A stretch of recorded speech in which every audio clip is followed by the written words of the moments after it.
दोस्तों एक बार फिर से मैं आपके लिए Delhi police constable form fill up 2025 apply online process की अपडेट लेके आ चुके हैं। किस तरह से आप एसएससी दिल्ली पुलिस कांस्टेबल के 7,565 खाली पदों के लिए अपने फॉर्म अप्लाई कर सकते हो। स्टेप बाय स्टेप कंप्लीट जानकारी आपको इस वीडियो में दी जाएगी। लास्ट डेट की अपडेट है, केवल आज ही का दिन शेष रह गया है। आज रात 11 बजे तक आप अपने फॉर्म अप्लाई कर सकते हो। अंतिम मौका है, आप जल्द से जल्द अपना फॉर्म अप्लाई कर ले, कहीं मौका हाथ से छूट न जाए। अंतिम समय में फॉर्म अप्लाई करते समय अगर आपके सामने कोई भी प्रॉब्लम आ रही है तो उसका हल आपको इस वीडियो में मिल जाएगा। फॉर्म अप्लाई करते समय आपको कोई भी ऐसी गलती या फिर मिस्टेक नहीं करनी होगी जिसके कारण आपका फॉर्म रिजेक्ट हो सकता है। फॉर्म अप्लाई करते समय आप अपना वन टाइम रजिस्ट्रेशन किस प्रकार से करोगे, किस तरह से आपको अपना फेस ऑथेंटिकेशन करना होगा, लाइव फोटो कैप्चर आपको कैसे करना होगा, कैसे अपना सिग्नेचर और कितने केबी में आपको अपलोड करना होगा, फीस पेमेंट करते हुए रजिस्ट्रेशन से लेकर प्रिंट तक आपको किस प्रकार से अपना फॉर्म अप्लाई कर लेना होगा। कंप्लीट जानकारी के लिए आपको ये वीडियो शुरू से लेके एंड तक बिना स्किप किए हुए देखनी होगी। इस वीडियो को पूरा देखने पर ही आपके सभी सवाल और डाउट क्लियर होंगे। तो चलिए दोस्तों, बिना कोई वक्त कमाए शुरू करते हैं SSC Delhi police constable form fill up की पूरी जानकारी। फॉर्म भरने से पहले आपको सबसे पहले हमारी वेबसाइट आईएनडी सरकारी नौकरी के इस पेज पर विजिट करना होगा, जिसका लिंक आपको नीचे description plus first comment box में मिल जाएगा। और हमारे इस पेज पर विजिट करके आप यहां से एसएससी दिल्ली पुलिस का फॉर्म अप्लाई कर सकते हो। स्टाफ सिलेक्शन कमीशन कर्मचारी चयन आयोग एसएससी के अंतर्गत कांस्टेबल एग्जीक्यूटिव मेल फीमेल की पोस्ट निकली हुई है। दिल्ली पुलिस के अंतर्गत ये भर्ती है। 7,565 वैकेंसीज है। लास्ट डेट की अपडेट है, आज रात 11 बजे तक ही आप अपना फॉर्म अप्लाई कर सकते हो। आज अंतिम मौका है फॉर्म अप्लाई करने का। लास्ट डेट 21 अक्टूबर है, यानी कि आज रात 11 बजे तक ही आप अपना फॉर्म फिल कर सकते हो। 25,500 से 81,100 सैलरी है। 12वीं पास अप्लाई कर सकते हैं। 18 से 25 वर्ष आयु सीमा है। 100 रुपये फीस है। SC/ST फीमेल PWD को फीस जमा नहीं करनी होगी। ऑनलाइन मोड से आप फीस पेमेंट कर सकते हो। सिलेक्शन होगा computer based examination, physical test, medical test के आधार पे। ऑनलाइन तरीके से आप अप्लाई कर सकते हो। अप्लाई भी आप ऑल ओवर इंडिया से अप्लाई कर सकते हो। ssc.gov.in इसकी ऑफिशियल वेबसाइट है, जिससे आप ऑनलाइन आवेदन कर सकते हो। इंपोर्टेंट लिंक सेक्शन के अंतर्गत ऑफिशियल नोटिफिकेशन PDF लिंक पर क्लिक करके आप इसकी PDF डाउनलोड कर सकते हो। इसमें आपको कंप्लीट डिटेल देखने को मिल जाएगी, जैसे कि सबसे पहले आवेदन की डेट आप देख सकते हो, जो लास्ट डेट वो 21 अक्टूबर है, यानी कि आज रात 11 बजे तक ही आप अपना फॉर्म अप्लाई कर सकते हो। फॉर्म अप्लाई करते समय अगर आपके सामने कोई भी डिफिकल्टी आ रही है तो आप इस कॉन्टैक्ट नंबर पर कॉन्टैक्ट कर सकते हो। साथ ही साथ यहाँ पर आप post wise category wise vacancy check out कर ले। सैलरी की जानकारी आप यहाँ से देख सकते हो। यहाँ पर आपको एज लिमिट की जानकारी मिल जाएगी और किस कैटेगरी को कितनी आयु सीमा में छूट दी जा रही है वो भी आप इस टेबल से चेकआउट कर ले।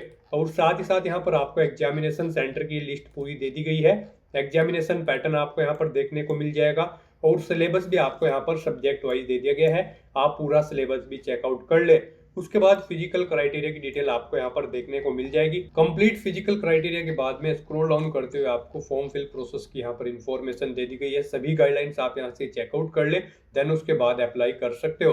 फॉर्म अप्लाई करने से पहले आपको ये ऑफिशियल नोटिफिकेशन की PDF पूरा पढ़ना अनिवार्य है। इसको पूरा पढ़ने से ही आपके सभी सवाल और डाउट क्लियर होंगे।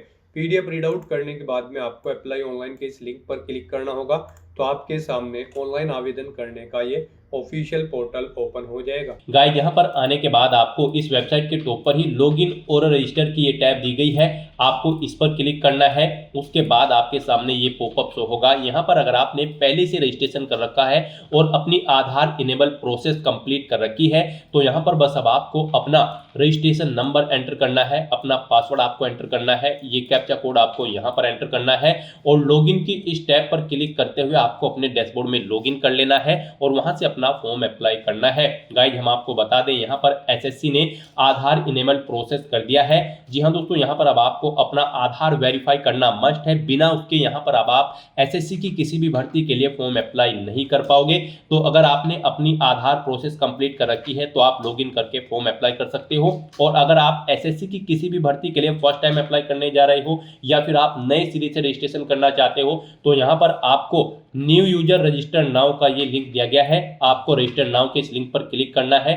उसके बाद आपके सामने यहाँ पर रजिस्ट्रेशन का प्रोसेस स्टार्ट हो जाएगा। यहाँ से आप अपना एसएससी की वेबसाइट पर वन टाइम रजिस्ट्रेशन कर सकते हो। यहाँ पर आने के बाद हम आपको बता दें, आपको 4 स्टेप कंप्लीट करने हैं, आपका ओटीआर कंप्लीट हो जाएगा। सबसे पहले यहाँ पर आपको अपनी पर्सनल डिटेल देनी है, फिर आपको अपना पासवर्ड यहाँ पर क्रिएट करना है, अपनी एडिशनल डिटेल देनी है, उसमें आपको अपनी नेशनलिटी, एड्रेस और एजुकेशनल क्वालिफिकेशन की डिटेल देनी होगी।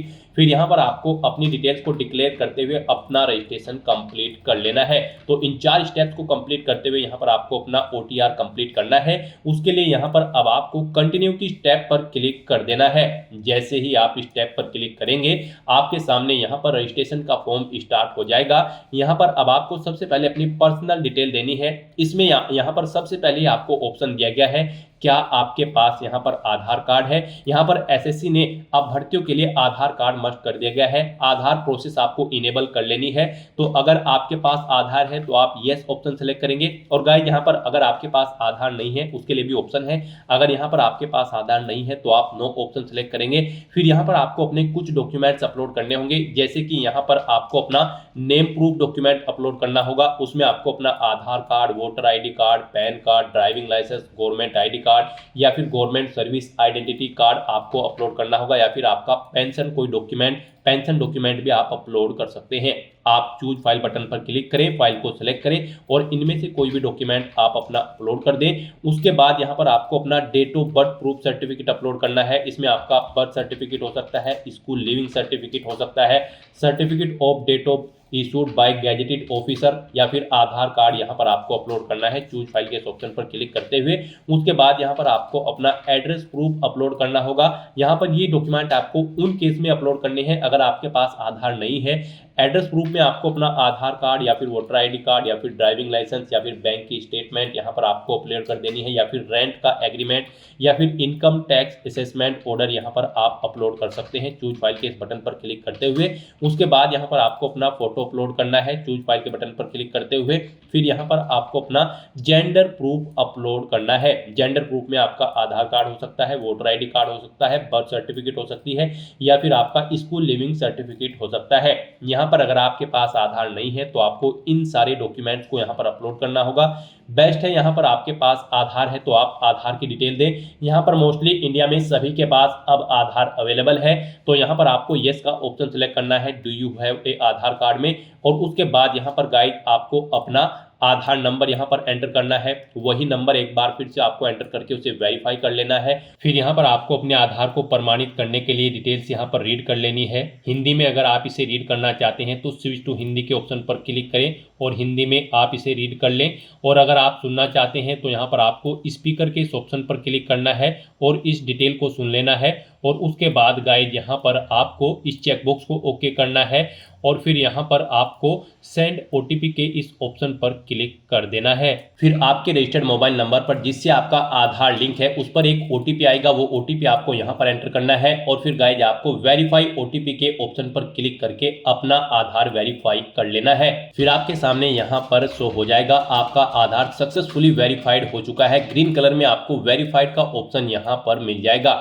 उसके बाद गाइज यहाँ पर आपको अपना नाम एंटर करना है अपनी 10वीं की मार्कशीट के अकॉर्डिंग। फिर आपको वही नाम एक बार फिर से एंटर करके वेरीफाई कर लेना है। फिर आपसे पूछा गया है कि क्या आपने कभी अपना नाम चेंज किया है। अगर किया है तो आप यहाँ पर यस ऑप्शन सेलेक्ट करें और फिर वो चेंज नेम यहाँ पर आप एंटर करें। फिर उसे एक बार फिर से एंटर करके वेरीफाई कर लें। और अगर आपने अपना नाम कभी चेंज नहीं किया है तो यहाँ पर आपको नो ऑप्शन ही सिलेक्ट रहने देना है। उसके बाद यहाँ पर आपको अपना जेंडर सिलेक्ट करना है, आप मेल हो, फीमेल हो या फिर ट्रांसजेंडर, आप अपने अकॉर्डिंग ऑप्शन सेलेक्ट करें। दोबारा से अपना जेंडर सेलेक्ट करके उसे वेरीफाई कर लें। फिर यहाँ पर आपको अपनी डेट ऑफ बर्थ सेलेक्ट कर लेनी है इस कैलेंडर में से। यहाँ पर आपको अपनी ये डेट ऑफ बर्थ अपनी 10वीं की मार्कशीट के अकॉर्डिंग सेलेक्ट करनी है। वही डेट ऑफ बर्थ आपको एक बार फिर से सिलेक्ट कर लेनी है कैलेंडर में से वेरिफिकेशन के लिए। फिर यहाँ पर आपको अपने फादर का नाम एंटर करना है। उसके बाद यहाँ पर आपको अपने फादर का नाम एक बार फिर से एंटर करके उसे कंफर्म कर लेना है। फिर आप अपनी मदर का नाम एंटर करें, अपनी मदर का नाम एक बार फिर से एंटर करके उसे कंफर्म कर ले। आपके फादर और मदर का नेम भी आपकी 10वीं की मार्कशीट के अकॉर्डिंग होना चाहिए और इनके नाम से पहले मिस्टर, मिसिस, श्रीमती, लेट या फिर डॉक्टर नहीं लगाना है आपको। उसके बाद यहाँ पर आपको अपना 10वीं क्लास का एजुकेशन बोर्ड सेलेक्ट करना है, किस बोर्ड से आपने यहाँ पर अपनी 10वीं क्लास पास आउट की है। उसके बाद यहाँ पर आपको उसे दोबारा से सिलेक्ट करके कंफर्म कर लेना है जिस बोर्ड से आपने अपनी 10वीं क्लास यहाँ पर पास आउट की है। उसके बाद गाइस यहाँ पर आपको अपनी 10वीं क्लास का रोल नंबर देना है, एक बार फिर से उसे एंटर करके कंफर्म कर लेना है। फिर पासिंग ईयर आपको सिलेक्ट कर लेना है, किस ईयर में आपने अपनी 10वीं क्लास पास आउट की है। हाईएस्ट क्वालिफिकेशन क्या है आपकी, 10वीं, 12वीं, ग्रेजुएशन, पोस्ट ग्रेजुएशन, आप अपने अकॉर्डिंग यहाँ पर ऑप्शन सेलेक्ट करें। फिर यहाँ पर आप दोबारा से अपनी हायर क्वालिफिकेशन सेलेक्ट करें। उसके बाद यहाँ पर आपको अपना मोबाइल नंबर और ईमेल आईडी एंटर करनी है और इन्हें यहाँ पर आपको वेरीफाई कर लेना है। इनके सामने आपको सेंड ओटीपी का ऑप्शन दिया गया है, आप सेंड ओटीपी के ऑप्शन पर क्लिक करें। उसके बाद आपके रजिस्टर्ड मोबाइल नंबर और ईमेल आईडी पर ओटीपी आएंगे, वो ओटीपी आप यहाँ पर एंटर करके अपने मोबाइल नंबर और ईमेल आईडी को वेरीफाई कर लें और उसके बाद गाइस यहाँ पर आप सेव एंड नेक्स्ट के ऑप्शन पर क्लिक कर दें। इस तरह से यहाँ पर आपकी पर्सनल डिटेल सक्सेसफुली सेव हो जाएगी। उसके बाद यहाँ पर आपको एक रजिस्ट्रेशन नंबर प्रोवाइड करा दिया गया है, यह रजिस्ट्रेशन नंबर आपको केयरफुली नोट डाउन करके रख लेना है फ्यूचर यूज के लिए। यह रजिस्ट्रेशन नंबर आपकी रजिस्टर्ड मोबाइल नंबर और ईमेल आईडी पर भी सबमिट कर दिया गया है, तो आप इसे केयरफुली नोट डाउन करके रखें फ्यूचर यूज के लिए। और यहाँ पर अब आपको कंटिन्यू के इस ऑप्शन पर क्लिक कर देना है। नेक्स्ट आपके सामने कुछ इस तरह से इंटरफेस ओपन होगा। अब यहाँ पर आपको जो रजिस्ट्रेशन नंबर मिला है वो रजिस्ट्रेशन नंबर आपको एंटर करना है। उस रजिस्ट्रेशन नंबर के साथ साथ ही आपकी ईमेल आईडी और मोबाइल नंबर पर एक पासवर्ड भी आया होगा, वो पासवर्ड यहाँ पर आपको एंटर करना है। उसके बाद आपको ये कैप्चा कोड यहाँ पर एंटर करना है और फिर गाइस यहाँ पर आपको साइन इन के इस ऑप्शन पर क्लिक कर देना है। नेक्स्ट यहाँ पर आपको अपना पासवर्ड चेंज करना है। यहाँ पर अब आपको सबसे पहले अपना ओल्ड पासवर्ड एंटर करना है, वो वाला पासवर्ड जो आपके रजिस्टर्ड मोबाइल नंबर और ईमेल आईडी पर आया है आपके रजिस्ट्रेशन नंबर के साथ। और उसके बाद यहाँ पर आपको अपना नया पासवर्ड क्रिएट करना है। यहाँ पर इस पासवर्ड को क्रिएट करने के लिए आपको गाइडलाइन दी गई है, आपका पासवर्ड कम से कम 8 कैरेक्टर का होना चाहिए और ये अल्फा न्यूमेरिक फॉर्मेट में होना चाहिए। मींस आपके पासवर्ड में कम से कम एक अपर केस कैरेक्टर, एक लोअर केस कैरेक्टर, एक इंटीजर नंबर, एक स्पेशल कैरेक्टर जैसे कि @ या फिर $, होना चाहिए। तो इस फॉर्मेट में यहाँ पर आपको अपना पासवर्ड क्रिएट करना है, वही पासवर्ड आपको कंफर्म पासवर्ड फील्ड में एंटर करना है। उसके बाद यहाँ पर आपको एक सिक्योरिटी क्वेश्चन सेलेक्ट करना है, यहाँ पर आप कोई भी सिक्योरिटी क्वेश्चन सेलेक्ट करें, उसका आंसर दें। फिर यहाँ पर आप दूसरा सिक्योरिटी क्वेश्चन सेलेक्ट करें और फिर उसका आंसर यहाँ पर आप दें और उसके बाद गाइस यहाँ पर आप सेव एंड नेक्स्ट के इस ऑप्शन पर क्लिक कर दें। इस तरह से यहाँ पर आपका पासवर्ड चेंज हो जाएगा। फिर आपके सामने कुछ इस तरह से इंटरफेस ओपन होगा। अब यहाँ पर आपको दोबारा से अपना रजिस्ट्रेशन नंबर एंटर करना है, अपना पासवर्ड आपको एंटर करना है, नया पासवर्ड जो आपने चेंज किया है वो पासवर्ड यहाँ पर आपको एंटर करना है, ये कैप्चा कोड आपको यहाँ पर एंटर करना है और उसके बाद गाइस आपको लॉगिन के इस ऑप्शन पर क्लिक कर देना है। लॉगिन करने के बाद अब यहाँ पर आपको अपनी एडिशनल डिटेल्स प्रोवाइड करानी है। सबसे पहले यहाँ पर आपको अपनी कैटेगरी सिलेक्ट कर लेनी है, किस कैटेगरी से आप बिलोंग करते हैं। फिर यहाँ पर आपको अपनी कैटेगरी दोबारा से सिलेक्ट करके उसे वेरीफाई कर लेना है। फिर आपको अपनी नेशनलिटी यहाँ पर सिलेक्ट कर लेनी है, यहाँ पर सिटीजन ऑफ इंडिया अगर आप इंडिया से हैं। उसके बाद अगर आप नेपाल, भूटान या फिर टाइबेटियन हैं तो यहाँ पर आप अपने अकॉर्डिंग ऑप्शन सेलेक्ट करें। यहाँ पर अगर आप अदर कंट्री से हैं तो फिर यहाँ पर आपको अपनी नेशनलिटी की डिटेल देनी है और अगर आप इंडिया से हैं तो यहाँ पर आप इंडिया सेलेक्ट करें, फिर आपको ये डिटेल नहीं देनी है। उसके बाद यहाँ पर आपसे पूछा गया है कि क्या आपकी बॉडी पर कहीं कोई कट या तिल का निशान है, तो उस पैलेस का नाम यहाँ पर आप एंटर करें, नहीं है तो यहाँ पर आप नो मार्क एंटर कर दें। उसके बाद आपसे पूछा गया है कि क्या आप PWBD कैंडिडेट हैं, अगर हैं तो यहाँ पर आप येस ऑप्शन सेलेक्ट करें और फिर अपनी डिसेबिलिटी का टाइप सेलेक्ट करें और फिर यहाँ पर आपको अपना डिसेबिलिटी सर्टिफिकेट नंबर देना होगा अगर आप PWBD कैंडिडेट हैं, और अगर नहीं है तो यहाँ पर आप नो ऑप्शन सेलेक्ट करें, आगे की डिटेल आपको डिसेबल कर दी जाएगी। उसके बाद यहाँ पर आपको अपना परमानेंट एड्रेस एंटर करना है, फिर यहाँ पर आपको अपना परजेंट एड्रेस एंटर करना है और अगर आपका परजेंट एड्रेस आपके परमानेंट एड्रेस के अकॉर्डिंग सेम है तो यहाँ पर आप येस के इस ऑप्शन पर क्लिक करेंगे, ऑटोमेटिकली आपका परजेंट एड्रेस आपके परमानेंट एड्रेस के अकॉर्डिंग फिल हो जाएगा। उसके बाद यहाँ पर गाइस आपको सेव एंड नेक्स्ट के इस ऑप्शन पर क्लिक कर देना है। आपकी एडिशनल डिटेल सक्सेसफुली सेव करने के बाद आपको डिक्लेरेशन सेक्शन में रिडायरेक्ट कर दिया जाएगा। यहाँ पर आने के बाद आप अपने रजिस्ट्रेशन फॉर्म का प्रीव्यू भी चेकआउट कर सकते हो। आप प्रीव्यू OTR के ऑप्शन पर क्लिक करें और अपने रजिस्ट्रेशन फॉर्म का प्रीव्यू चेकआउट कर लें और उसका प्रिंट आउट भी आप ले सकते हो। और फिर यहाँ पर अब गाइज आपको आई एग्री के चेकबॉक्स को ओके करना है और उसके बाद आपको डिक्लेयर के ऑप्शन पर क्लिक कर देना है। इस तरह से यहाँ पर आपका SSC one time registration successfully complete हो चुका है। आपको आपके डैशबोर्ड में डायरेक्ट कर दिया गया है। फिर यहाँ पर आपको आपके डैशबोर्ड में लाइव एग्जामिनेशन के सेक्शन में आना है। यहाँ पर आपको constable executive male and female in Delhi police examination 2025 का ये सेक्शन मिलेगा। यहाँ पर आपको दिल्ली पुलिस की इस भर्ती में पार्टिसिपेट करने के लिए अप्लाई की इस टैब पर क्लिक करना है। फिर यहाँ पर आपके सामने कुछ जनरल इंस्ट्रक्शंस ओपन होंगे, आपको इन्हें रीड आउट कर लेना है, पेज को नीचे स्क्रॉल डाउन करना है और फिर गाइज आपको यहाँ पर फिल फॉर्म के इस ऑप्शन पर क्लिक कर देना है। नेक्स्ट यहाँ पर आपको आपकी पर्सनल डिटेल्स शो कर दी गई है। आपकी सभी पर्सनल डिटेल्स यहाँ पर आपके OTR से फैच कर ली गई है। आपको सभी डिटेल्स केयरफुली चेकआउट करनी है, पेज को नीचे स्क्रॉल डाउन करना है और यहाँ पर गाइज अब आपको नेक्स्ट के इस ऑप्शन पर क्लिक कर देना है। फिर यहाँ पर आपको अपनी एजुकेशनल क्वालिफिकेशन की डिटेल देनी है। यहाँ पर आप सबसे पहले अपनी हाईएस्ट क्वालिफिकेशन सिलेक्ट करें, जो आपकी हायर क्वालिफिकेशन है। उसके बाद इस भर्ती में पार्टिसिपेट करने के लिए जो इसेंशियल क्वालिफिकेशन है वो आपको सिलेक्ट करनी है। यहाँ पर आपको 4 ऑप्शन दिए गए हैं। आप 11वीं पास हैं, सन और डॉटर है, सर्विस रिटायर्ड या फिर डिसीज दिल्ली पुलिस पर्सनल के, तो फर्स्ट ऑप्शन सिलेक्ट करेंगे। नॉर्मली आपने 12वीं क्लास पास आउट कर रखी है तो सेकंड ऑप्शन सिलेक्ट करेंगे। इसके इक्विवेलेंट कोई क्वालिफिकेशन पास आउट कर रखी है तो थर्ड ऑप्शन सिलेक्ट करेंगे। या फिर आपने मैट्रिकुलेट कर रखी है, एक serviceman with special certificate of education है तो आप फोर्थ ऑप्शन सिलेक्ट करेंगे। यहाँ पर नॉर्मली अगर आपने 12वीं क्लास पास आउट कर रखी है तो आप 12th स्टैंडर्ड ऑप्शन सिलेक्ट करेंगे। गाइस इस भर्ती में पार्टिसिपेट करने के लिए दिल्ली पुलिस की आपका 12वीं क्लास पास आउट होना जरूरी है किसी वेल रिकॉग्नाइज्ड बोर्ड से। उसके बाद यहाँ पर आपको अपनी इसेंशियल क्वालिफिकेशन का स्टेटस सेलेक्ट करना है। आप यहाँ पर 12वीं में एपेड हो या फिर पास आउट कर चुके हो, आप अपने अकॉर्डिंग ऑप्शन सेलेक्ट करें। पास आउट कर चुके हैं तो पासिंग ईयर यहाँ पर आपको सेलेक्ट करना है, कब आपने अपनी 12वीं क्लास पास आउट की है। स्टेट सेलेक्ट करना है, किस बोर्ड स्टेट से आपने अपनी 12वीं क्लास पास आउट की है वो स्टेट यहाँ पर आप सेलेक्ट करें। फिर यहाँ पर आपको बोर्ड का नाम सेलेक्ट करना है, जिस बोर्ड से आपने अपनी 12वीं क्लास पास आउट की है। उसके बाद आपको अपनी 12वीं क्लास का रोल नंबर यहाँ पर एंटर करना है, अपनी परसेंटेज यहाँ पर आपको एंटर कर देनी है। 12वीं क्लास में आपने कितने % मार्क्स ऑब्टेन किए हैं। CGPA में अगर है तो आप CGPA यहाँ पर एंटर करेंगे। फिर यहाँ पर आप परसेंटेज एंटर नहीं करेंगे, अब यहाँ पर आपको अपना CGPA एंटर करना होगा। और अगर आप अपनी परसेंटेज यहाँ पर एंटर कर देंगे फिर आपके सामने CGPA का कॉलम डिसेबल्ड कर दिया जाएगा। इस तरह से यहाँ पर आपको अपनी क्वालिफिकेशन की डिटेल फिल कर देनी है और उसके बाद गाइड फिर आपको सेव एंड नेक्स्ट के इस ऑप्शन पर क्लिक करना है। नेक्स्ट यहाँ पर आपको अपनी एडिशनल इन्फॉर्मेशन देनी है। यहाँ पर आपके पास अगर OBC कैटेगरी सर्टिफिकेट है, आप OBC कैटेगरी आपने सिलेक्ट किया होगा OTR में वन टाइम रजिस्ट्रेशन में, तो फिर यहाँ पर आपको डिटेल देनी होगी यस या नो ऑप्शन सिलेक्ट करते हुए। और अगर आप OBC कैटेगरी कैंडिडेट नहीं होंगे तो फिर आपके सामने ये ऑप्शन डिसेबल कर दिया जाएगा। फिर आपसे पूछा गया कि क्या आप एक सर्विसमैन कैंडिडेट हैं, अगर हैं तो यस करेंगे और फिर उसकी डिटेल देंगे, जैसे कि ज्वाइनिंग डेट आपको सिलेक्ट करनी होगी, डिस्चार्ज डेट यहाँ पर आपको सिलेक्ट करनी होगी, उसके अकॉर्डिंग आपकी सर्विस की लेंथ कैलकुलेट करके यहाँ पर आपको शो कर दी जाएगी। और गाइज अगर आप यहाँ पर एक सर्विसमैन कैंडिडेट नहीं है, सिंपली आप नो ऑप्शन सिलेक्ट करेंगे। फिर आपसे पूछा गया है कि क्या यहाँ पर आप special Kota ESM Delhi police से हैं, अगर एलिजिबल हैं इसके लिए आप तो आप यस करेंगे, नहीं तो नो ऑप्शन सिलेक्ट करेंगे। फिर आपसे पूछा गया कि क्या आप दिल्ली पुलिस के डिपार्टमेंटल कैंडिडेट हैं, अगर हैं तो यस करें, नहीं तो नो ऑप्शन सिलेक्ट करें। यहाँ पर अगर आप यस ऑप्शन सिलेक्ट करते हैं तो फिर यहाँ आपको एक बार फिर से यस ऑप्शन सिलेक्ट करके इसे वेरीफाई करना होगा। और अगर आप डिपार्टमेंटल कैंडिडेट नहीं है तो यहाँ पर आप नो ऑप्शन सिलेक्ट करेंगे। फिर आपसे पूछा जाएगा कि क्या आप विडो है या फिर डाइवोर्स या फिर जुडिशली सेपरेटेड वुमेन है, अगर यहाँ पर आपने OTR में डिटेल फिल की होगी आपके सामने ये ऑप्शन इनेबल कर दिया जाएगा, अदरवाइज आपको डिसेबल कर दिया जाएगा अगर आप अनमैरिड कैंडिडेट होंगे।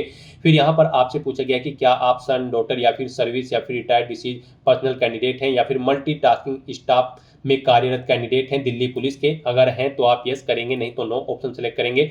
फिर आपसे पूछा गया कि क्या आपने अपने आप को अपने देश को रिप्रेजेंट किया है स्टेट या फिर नेशनल लेवल के स्पोर्ट्स गेम में, अगर किया है तो आप यस करेंगे, नहीं तो फिर यहाँ पर आप नो ऑप्शन सेलेक्ट करेंगे। यस ऑप्शन अगर आप सेलेक्ट करते हैं तो फिर यहाँ पर आपको गेम सेलेक्ट करना होगा, किस गेम में आपने रिप्रेजेंट किया है, नहीं किया है तो नो ऑप्शन सेलेक्ट करेंगे। फिर आपसे पूछा गया कि क्या आप एज में रिलेक्शन चाहते हैं, अगर चाहते हैं तो यस करें और फिर अपना एज रिलेक्शन कोड यहाँ पर आप सेलेक्ट कर लें। उसके बाद यहाँ पर गाइड अगर आप एज में रिलेक्शन नहीं चाहते हैं तो आप सिंपली नो ऑप्शन सेलेक्ट करेंगे। इस तरह से अपनी एडिशनल इन्फॉर्मेशन प्रोवाइड करने के बाद फिर आपको सेव एंड नेक्स्ट के इस ऑप्शन पर क्लिक करना है।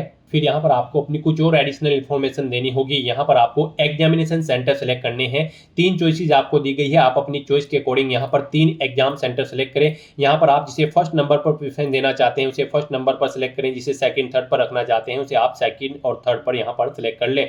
उसके बाद आपसे पूछा गया कि क्या आप एनसीसी सर्टिफिकेट होल्डर कैंडिडेट हैं। यहाँ पर अगर हैं तो आप यस करेंगे और फिर यहाँ पर आपको दोबारा से यस करके अपना ये ऑप्शन वेरीफाई करना होगा। फिर आपसे पूछा गया है कि आपके पास यहाँ पर ए सर्टिफिकेट एनसीसी का, बी या फिर सी, आप अपने अकॉर्डिंग ऑप्शन सेलेक्ट करेंगे। और अगर आप एनसीसी सर्टिफिकेट होल्डर कैंडिडेट नहीं है, सिंपली यहाँ पर आप नो ऑप्शन सेलेक्ट करेंगे। फिर यहाँ पर आपसे पूछा गया कि क्या आप डिग्री या फिर post graduate diploma awarded candidate हैं राष्ट्रीय रक्षा यूनिवर्सिटी से, अगर है तो आप यस करेंगे। और फिर यहाँ पर आप बताएंगे आपकी फर्स्ट क्लास है, सेकंड है या फिर पास आउट है। और अगर आप यहाँ पर अवार्डेड नहीं है किसी राष्ट्रीय रक्षा यूनिवर्सिटी से तो आप सिंपली नो ऑप्शन सेलेक्ट करेंगे। इस तरह से अपनी डिटेल फिल करने के बाद गाइड फिर आपको यहाँ पर सेव एंड नेक्स्ट के इस ऑप्शन पर क्लिक करना है। नेक्स्ट यहाँ पर आपको अपना फेस ऑथेंटिकेशन करना है, अपना लाइव फोटो आपको कैप्चर करना है और अपने सिग्नेचर यहाँ पर आपको अपलोड कर देने हैं। इस सेक्शन को कंप्लीट करने के लिए आपको अपना मोबाइल फोन यूज करना होगा। आप अपने गूगल प्ले स्टोर पर जाएं मोबाइल फोन पर और फिर वहां पर आप माई एसएससी का ऐप डाउनलोड कर लें और उसे फिर आप इंस्टॉल कर लें। उसे इंस्टॉल करने के बाद गाइज आपको यहां पर अपनी एक और ऐप इंस्टॉल करनी होगी अपने मोबाइल फोन पर ही। जी हाँ दोस्तों, आपको अपने मोबाइल फोन के गूगल प्ले स्टोर में आधार फेस आरडी का ये ऐप भी इंस्टॉल कर लेना है। डाउनलोड करने के बाद अपने मोबाइल फोन में माई एसएससी ऐप इंस्टॉल करने के बाद फिर आपको उसे ओपन करना है। उसके बाद आपके सामने यहाँ पर कुछ इस तरह से इंटरफेस ओपन होगा। यहाँ पर आने के बाद गाइज आपको लॉगिन/रजिस्टर की इस टैब पर क्लिक कर देना है। उसके बाद आपके सामने यहाँ पर लॉगिन का पॉपअप ओपन हो जाएगा। अब यहाँ पर आने के बाद आपको अपना यूजर नेम एंटर करना है और उसके बाद आपको अपना पासवर्ड एंटर करना है। आपको ये यूजर नेम और पासवर्ड वही एंटर करना है जो आपने एसएससी की वेबसाइट पर वन टाइम रजिस्ट्रेशन करते हुए क्रिएट किया था। उसके बाद आपको ये कैप्चा कोड यहाँ पर एंटर करना है और फिर गाइज आपको लॉगिन की इस टैब पर क्लिक करते हुए अपने डैशबोर्ड में लॉगिन कर लेना है। फिर यहाँ पर आपका डैशबोर्ड आपके सामने शो हो जाएगा। यहाँ पर आने के बाद अब आपको डैशबोर्ड के इस ऑप्शन पर क्लिक करना है। यहाँ पर आने के बाद में आपको माई एप्लीकेशन की इस टैब पर क्लिक करना है। फिर यहाँ पर आपके सामने जो भी करंट में वैकेंसी चल रही है उनकी लिस्ट शो कर दी जाएगी। आप यहाँ पर एसएससी की जिस भी भर्ती के लिए अप्लाई करना चाहते हैं उसी भर्ती के लिए आपको कंटिन्यू की टैब पर क्लिक करना होगा। यहाँ पर आपको आपकी पर्सनल डिटेल शो कर दी जाएगी। इसी तरह से आपको एजुकेशनल डिटेल शो कर दी जाएगी। उसके बाद में एडिशनल इंफॉर्मेशन शो कर दी जाएगी और उसके बाद में आधार ऑथेंटिकेशन वेरिफिकेशन की डिटेल शो की जाएगी। तो आपको सेव एंड नेक्स्ट की टैब पर क्लिक करते हुए step by step Aadhaar authentication verification के सेक्शन में आना होगा। यहाँ पर आने के बाद में आपको इस चेकबॉक्स को ओके करना होगा और यहाँ पर आधार फेस ऑथेंटिकेशन की टैब पर क्लिक करना होगा। आधार फेस ऑथेंटिकेशन की टैब पर क्लिक करने के बाद में आपको आधार फेस आरडी का एप्लीकेशन डाउनलोड करना है। अगर आपके मोबाइल में पहले से ही आधार फेस आरडी इंस्टॉल्ड है तो आपको डायरेक्टली अपना फेस ऑथेंटिकेट करना होगा। यहाँ पर आपको अपना फेस इस सर्कल में लाना होगा और अपनी आंखों को 2 बार ब्लिंक करना होगा तो आपका फोटो यहाँ पर ऑथेंटिकेट हो जाएगा। उसके बाद में आपको यहाँ पर सेव एंड नेक्स्ट की इस टैब पर क्लिक करना होगा। फिर यहाँ पर आपको अपना लाइव फोटो कैप्चर करना है और अपने सिग्नेचर अपलोड करने हैं। ये आप अपने मोबाइल फोन से भी कर सकते हैं या फिर आप अपने कंप्यूटर से भी इन्हें कंप्लीट कर सकते हैं। उसके लिए आपको सभी इंस्ट्रक्शंस यहाँ पर दे गए हैं। जिस स्थान पर आप अपना फोटो कैप्चर करेंगे वहां पर प्रॉपर वे में लाइट होनी चाहिए और प्लेन बैकग्राउंड आपका होना चाहिए और आपकी आंखें कैमरे की तरफ होनी चाहिए। बिल्कुल सीधा आपको देखना है कैमरे की तरफ और यहाँ पर रेड कलर का जो रेक्टेंगल होगा उसमें पूरा फेस आपका कवर्ड होना चाहिए। फोटो कैप्चर करते समय आपको कोई भी कैप, मास्क या फिर सनग्लासेस नहीं पहनने हैं और यहाँ पर साथ ही साथ आपको ईयरफोन या फिर कोई अन्य डिवाइस भी अपने कानों में नहीं रखना है जब आप अपना लाइव फोटो यहाँ पर कैप्चर करेंगे। और उसके बाद में आपको कैप्चर लाइव फोटो की टैब पर क्लिक करते हुए अपना फोटो लाइव कैप्चर कर लेना होगा। लाइव फोटो कैप्चर करने के लिए आपको अपना फेस इस सर्कल के अंतर्गत लाना होगा। फोटो कैप्चर करने के लिए आपको अपना फेस इस तरह से लाना होगा जैसे कि आपका पासपोर्ट साइज फोटो होता है। फिर आपको इस ऑप्शन पर क्लिक करते हुए अपना फोटो कैप्चर कर लेना होगा। फिर यहाँ पर आपको अपने सिग्नेचर अपलोड करने होंगे। सिग्नेचर आपके 10 KB से 20 KB के बीच में होने चाहिए। JPEG या फिर JPG फॉर्मेट में आपके सिग्नेचर होने चाहिए। डायमेंशन उनकी 6.0 सेंटीमीटर उनकी विड्थ और 2.0 सेंटीमीटर उनकी हाइट होनी चाहिए। रेजुलेशन 300 DPI होना चाहिए। सिग्नेचर के लिए आपको गाइडलाइन भी दी गई है। आप यहाँ पर क्लिक हियर टू रीड के इस लिंक पर क्लिक करें और यहाँ पर आपके सामने ये PDF ओपन हो जाएगी। इसमें आप चेकआउट कर सकते हो कि किस तरह से आपके सिग्नेचर होने चाहिए। यहाँ पर एक बॉक्स के अंदर आपके सिग्नेचर होने चाहिए। कुछ इस तरह से यहाँ पर आपके सिग्नेचर एक्सेप्टेबल होंगे। गाइस, इस फॉर्मेट में आपके सिग्नेचर एक्सेप्टेबल होंगे और इन फॉर्मेट्स में आपके सिग्नेचर यहाँ पर एक्सेप्टेबल नहीं होंगे। आपको इन्हें केयरफुली चेकआउट कर लेना है। एग्जांपल्स आपको यहाँ पर दिए गए हैं, इनके अकॉर्डिंग आपको अपने सिग्नेचर करने हैं। सिग्नेचर अपलोड करने के लिए आपको अपलोड योर सिग्नेचर की इस टैब पर क्लिक करना होगा। इस टैब पर आप क्लिक करें, अपनी फाइल को सिलेक्ट करें और यहाँ पर अपना सिग्नेचर अपलोड कर दें। उसके बाद में यहाँ पर आपको सेव एंड नेक्स्ट की इस टैब पर क्लिक करना होगा। तो दोस्तों, इस तरह से आपका आधार ऑथेंटिकेशन वेरिफिकेशन कंप्लीट हो जाएगा, आपका लाइव फोटो कैप्चर हो जाएगा और आपके सिग्नेचर भी अपलोड हो जाएंगे। नेक्स्ट यहाँ पर आपको आपके एप्लीकेशन फॉर्म का पूरा प्रीव्यू शो कर दिया गया है। आपको सभी डिटेल्स केयरफुली चेकआउट करनी है। पेज को नीचे स्क्रॉल डाउन करना है। कहीं पर कोई मिस्टेक है तो आप गो बैक के बटन पर क्लिक करके यहाँ पर एडिट कर सकते हो, नहीं तो यहाँ पर बस अब आपको सेव एंड नेक्स्ट के इस ऑप्शन पर क्लिक कर देना है। नेक्स्ट आपके सामने डिक्लेरेशन सेक्शन ओपन हो जाएगा। आपको आई एग्री के इस चेकबॉक्स को ओके करना है। ये कैप्चा कोड आपको यहाँ पर एंटर करना है और उसके बाद गाइस आपको सबमिट के इस ऑप्शन पर क्लिक कर देना है। इस तरह से यहाँ पर आपका एप्लीकेशन फॉर्म सक्सेसफुली सबमिट हो जाएगा। आपको मैसेज शो हो जाएगा। यहाँ पर आपका फॉर्म तो सबमिट हो चुका है, लेकिन इसका कंटेंट वेरिफिकेशन पेंडिंग है। उसके बाद यहाँ पर आपको आपके एप्लीकेशन फॉर्म का स्टेटस शो कर दिया जाएगा। कंटेंट वेरिफिकेशन करने के बाद तो यहाँ पर अब आप प्रिंट एप्लीकेशन के इस ऑप्शन पर क्लिक करके अपने एप्लीकेशन फॉर्म का एक हार्ड कॉपी प्रिंट आउट ले सकते हो फ्यूचर यूज के लिए। यहाँ पर गाइड, अगर आप रिजर्व कैटेगरी से बिलोंग करते हो तो आपका फॉर्म सक्सेसफुली सबमिट हो चुका है, और अगर आप अनरिजर्व कैटेगरी कैंडिडेट हैं तो पहले यहाँ पर आपको 100 रुपये फीस के रूप में जमा कराने होंगे, debit card, credit card, net banking या फिर UPI के माध्यम से। उसके बाद आपका फॉर्म सबमिट होगा और आप प्रिंट एप्लीकेशन के ऑप्शन पर क्लिक करके अपने एप्लीकेशन फॉर्म का एक प्रिंट आउट ले सकते हो फ्यूचर यूज के लिए। यहाँ पर आपको गो टू डैशबोर्ड का ऑप्शन भी दिया गया है। जैसे ही आप इस पर क्लिक करेंगे आपको आपके डैशबोर्ड में डायरेक्ट कर दिया जाएगा। वहां से आप अपने एप्लीकेशन फॉर्म का स्टेटस चेकआउट कर सकते हो और वहां से भी आप अपने फॉर्म का एक हार्ड कॉपी प्रिंट आउट ले सकते हो फ्यूचर यूज के लिए। तो दोस्तों, ऐसे आप SSC Delhi police constable executive mail और फीमेल के 7,565 खाली पदों को भरने के लिए अपने फॉर्म अप्लाई कर सकते हो बिना कोई मिस्टेक किए हुए। आज की इस वीडियो में बस इतना ही। आई होप ये वीडियो आपको पसंद आई होगी। अगर पसंद आई हो तो इसे लाइक और शेयर करें। चैनल पर नए हो तो इसे सब्सक्राइब कर लें। Thanks for watching.